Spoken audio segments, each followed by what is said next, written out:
हरे कृष्णा। आज हम आध्यात्मिक शिक्षा पर बात करेंगे कि एक मनुष्य के जीवन में आध्यात्मिक शिक्षा का क्या रोल होता है। आज के इस करंट सिचुएशन में अगर हम देखें तो बहुत लोग अपने मन से परेशान हैं और आत्महत्याएं भी कर रहे हैं। ऐसा क्यों है?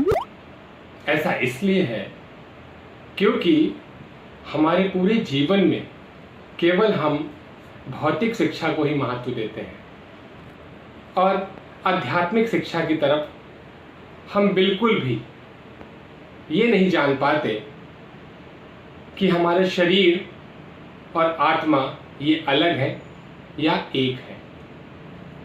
भौतिक शिक्षा ये बताती है कि मैं शरीर हूँ, लेकिन आध्यात्मिक शिक्षा ये बताती है कि मैं इस शरीर से परे भी कुछ हूँ।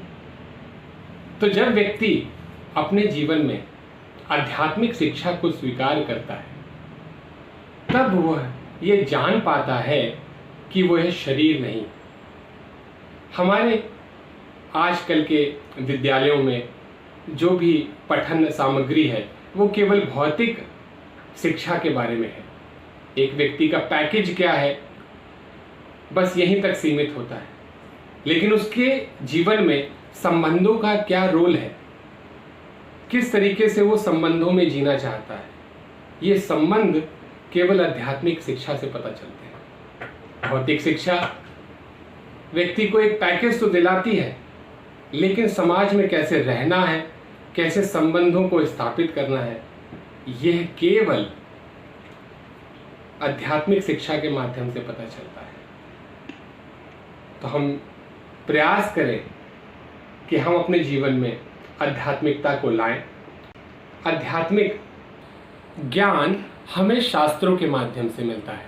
हमारे शास्त्र जैसे कि भगवद गीता, श्रीमद् भागवतम, इसके माध्यम से हमें पता चलता है कि व्यक्ति का रोल क्या है।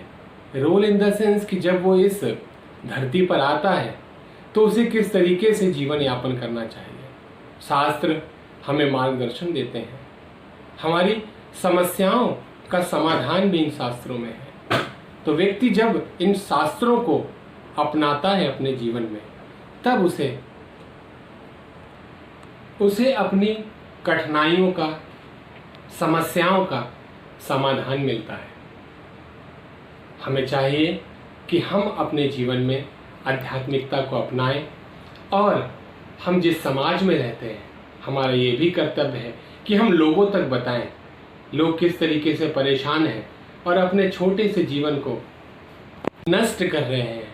इस प्रकार हमें जो ये जीवन मिला है वो हमें भगवान की प्राप्ति, आध्यात्मिकता की प्राप्ति, क्योंकि मानव जीवन का मुख्य उद्देश्य केवल भगवान को प्राप्त करना है। जब व्यक्ति अपने जीवन में भगवान को प्राप्त करता है, भगवान की शरण में जाता है, तभी उन्हें इन सारी समस्याओं का समाधान प्राप्त होता है। हरे कृष्णा।